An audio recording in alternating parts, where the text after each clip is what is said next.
15ই March থেকে পুনরায় শুরু হয় গণহত্যা থামার কোনো লক্ষণ দেখা যাচ্ছে না, বরং যুদ্ধবিরতির নামে প্রহসন তৈরি করে তা এখনো চালানো হচ্ছে।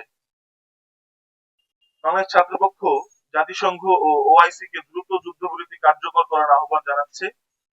ফিলিস্তিন সংকটের সমাধান স্বাধীন ফিলিস্তিন রাষ্ট্র। আমরা দৃঢ়ভাবে ফিলিস্তিনের নিপীড়িত জনগণকে বলছি, বাংলাদেশের জনগণ ও ছাত্রপক্ষ তাদের পাশে রয়েছে। এটা বলে আমি আমার বক্তব্য এখানে শেষ করছি। আপনাদের যদি আমরা আশা করি যে বাংলাদেশ ছাত্রপক্ষকে বাংলাদেশের একটি বৃহৎ ছাত্র সংগঠনে পরিণত করার লক্ষ্যে আমরা আগাচ্ছি।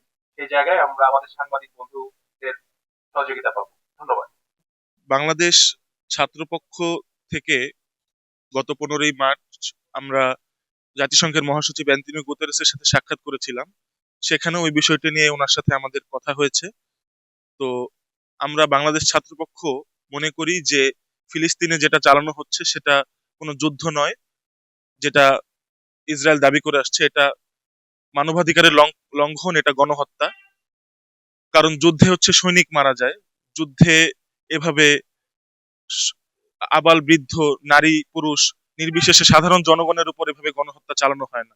যুদ্ধে সৈনিক মারা যায় বা অন্যান্য ক্ষয়ক্ষতি হয় বলে আমরা মনে করি।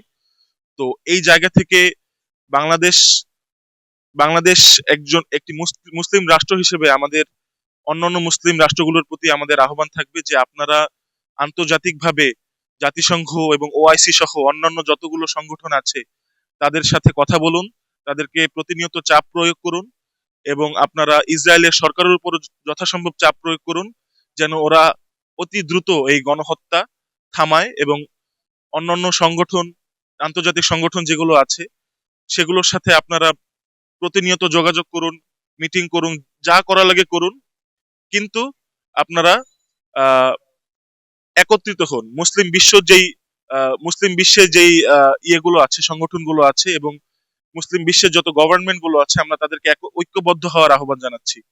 এটা আসলে অত্যন্ত দুঃখজনক বলে আমরা মনে করি। সৌদি আরব মুসলিম রাষ্ট্রগুলোর মধ্যে অত্যন্ত প্রভাবশালী একটি রাষ্ট্র এবং বিশ্বের উন্নত রাষ্ট্রগুলোর সাথে তাদের ভালো সম্পর্ক রয়েছে। যুক্তরাজ্য বলি এবং আমেরিকা বলি, সবগুলো রাষ্ট্রের সাথে তাদের ভালো সম্পর্ক রয়েছে, কিন্তু তাদের আহ ইচ্ছা জায়গাটাতে আমরা মনে করছি যে অভাব আছে। তারা যদি সদিচ্ছা থাকে তাদের, এবং তাদের যদি আসলেই এই গণহত্যা থামানোর যদি আকাঙ্ক্ষা থাকে, তাহলে আমরা মনে করি যে এতদিনে তারা কার্যকর পদক্ষেপ নিয়ে নিত।